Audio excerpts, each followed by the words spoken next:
Assalamualaikum warahmatullahi wabarakatuh. Berjumpa kembali dengan pelajaran bahasa Indonesia bab 5 untuk kelas 9 ya. Peka terhadap berbagai permasalahan melalui teks tanggapan. Sebelumnya Bapak ingin menyapa kalian. Sehat semua? Ya, Bapak berharap kalian sehat semua, diberikan kesehatan, diberikan rezeki yang banyak, diberikan pemahaman ya, dan juga tentunya bersemangat untuk belajar. Oke. Bab 5 ini sebelumnya ini merupakan bab 4 ya, cuman Bapak ini ya salah ketik. Di buku kalian bab 5, tapi di masukkan ke bab 4. Ya, kita tukar ya. Oke. Peka terhadap berbagai permasalahan melalui teks tanggapan. Apa yang akan kita bahas? Di sini kita akan membahas teks tanggapan ya. Oke. Anak-anakku sekalian, tentunya ketika mendengar informasi, kalian sering mendengar informasi atau pendapat yang dilontarkan oleh seorang. Kita kadang sering terperangah ya. Ada kepenasaran dalam pikiran kita untuk mengetahui lebih jelas tentang informasi atau pendapat tersebut. Nah, rasa penasaran itu sering terlontar dalam ungkapan kata-kata atau kalimat. Ini menunjukkan bahwa secara tidak sadar kita memiliki kepedulian yang cukup tinggi terhadap keadaan sekitar. Salah satu bentuk kepedulian terhadap lingkungan adalah kebiasaan menanggapi permasalahan di sekitar tempat kita tinggal. Nah, kepedulian itu bukan berarti negatif ya. Kita istilahnya ingin memberikan pendapat itu bukan berarti suatu yang negatif, tapi ini merupakan suatu rasa peduli, kepedulian kita.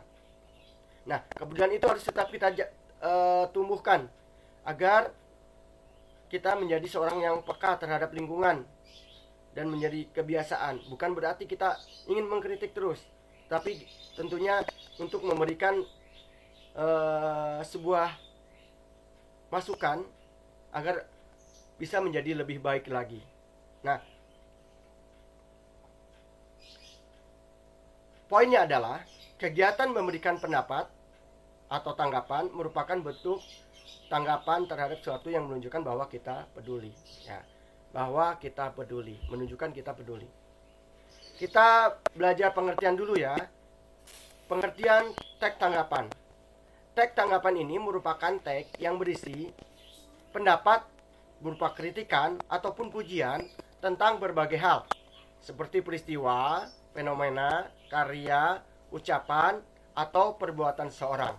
Nah, teks tanggapan ini untuk para siswa itu berfungsi sebagai pengakrab ya, pelajar dengan sikap apresiatif dan kritis ya, agar kita kritis ya terhadap sesuatu.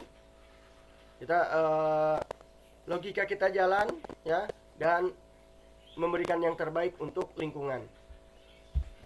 Nah, tetapi ada tentunya cara agar kita bisa memberikan tanggapan tidak membuat orang tersinggung dan tanggapan kita itu nyambung. Pertama adalah memahami dulu fakta atau hal yang akan kita tanggapi. Pahami dulu, dibaca atau didengarkan, kemudian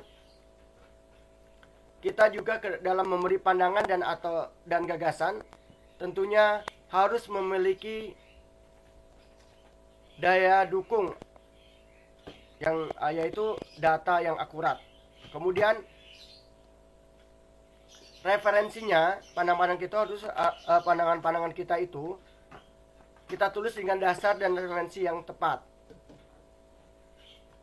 Tentu, dan hal lainnya yaitu harus dilakukan secara objektif, santun, sehingga kita menghindari sesuatu yang bersifat menyakiti perasaan orang. Tidak boleh secara frontal ya, dengan kata-kata kasar. Kita harus santun tentunya ya. Kita masuk kepada ciri-ciri umum teks tanggapan. Ciri-ciri cek tanggapan itu dipandang sebagai suatu yang bertujuan mempengaruhi, mendebat, memujuk, menyanggah, bereaksi, dan sebagainya. 2. Mengutamakan aspek persuasif atau ajakan. Ini ciri-cirinya ya. Ketiga, penyampaiannya efektif, tidak bertele-tele dan tidak berkembang kemana-mana. Dan selanjutnya, terakhir, bagian resume disusun secara kronologis dan atau beraturan. Langkah-langkah menyimpulkan isi teks tanggapan. Langkahnya tentu sebelum kita udah baca tanggapan dari orang, kita akan membaca paragraf. Itu semuanya ya dibaca secara rinci. Kemudian kita menentukan kalimat selanjutnya ya, menentukan kalimat utama atau kalimat pokok pembicaraan setiap paragraf. Baru kita membuat kesimpulan.